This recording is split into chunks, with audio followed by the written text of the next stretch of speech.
அஸ்ஸலாமு அலைக்கும் வரஹ்மத்துல்லாஹி தஆலா பரகாத்துஹு. அன்பிற்குரிய அல்லாஹ்வின் நல்லடியார்களே, அல்லாஹினுடைய ரஹ்மத்தும் பரக்கத்தும் நம்மின் மீது உண்டாவதாக.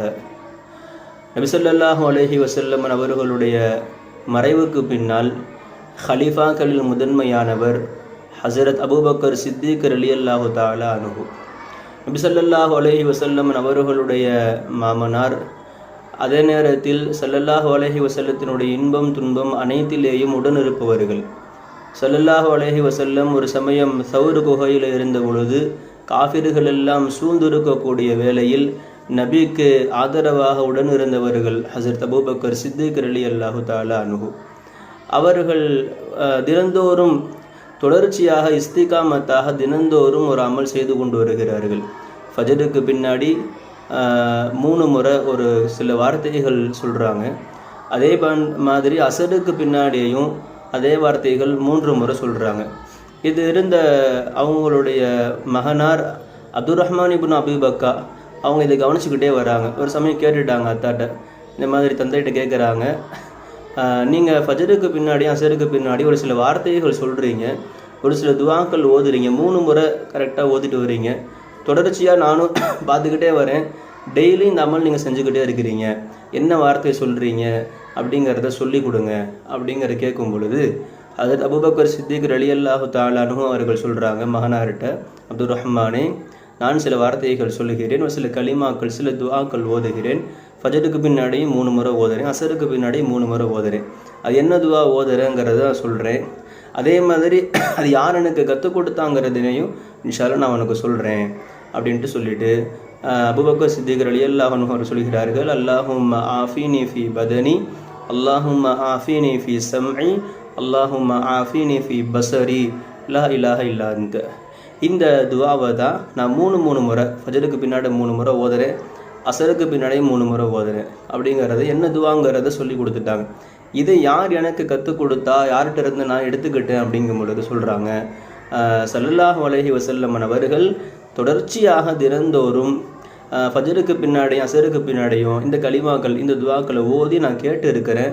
அதனால் நானும் இதை என்னுடைய வாழ்க்கையில் ஒரு சுன்னத்தாக எடுத்துக்க ஆசைப்படுறேன்னு சொல்லி என்னுடைய வாழ்க்கையை நான் எடுத்துக்கொண்டேன் என்று மகனாரிடத்தில் அபூபக்கர் சித்திக் ரலியல்லாஹு தஆலா அன்ஹு அவர்கள் சொல்கிறார்கள். எனவே நாம் இந்த துவாவை அதிகமாக ஓத வேண்டும்.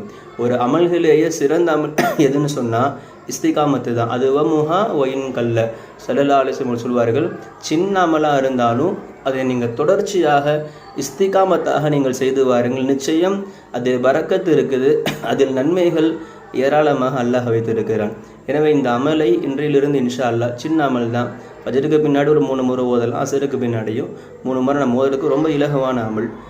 இதை நம்ம ஓதுறதுனால என்ன பலன் நமக்கு கிடைக்கிது அப்படின்னு பார்த்தோன்னு சொன்னால், நோய் அப்படிங்கிறது எல்லோருக்கும் வரதான் செய்யும். நோய்ங்கிறது ஒரு அருள் தான். காரணம் என்னன்னு சொன்னால், நம்ம பாவம் செய்கிறோம், தௌபா செஞ்சோன்னு சொன்னால் அல்லாஹ் அந்த பாவத்தை மன்னிச்சிடறான் ஒரு பக்கம். இருந்தாலும் கூட பாவம் நம்ம தௌபா செய்யாமலேயே நம்முடைய பாவங்கள் அல்லாஹ் மன்னிக்கிறான் நோயின் மூலமாக தான்.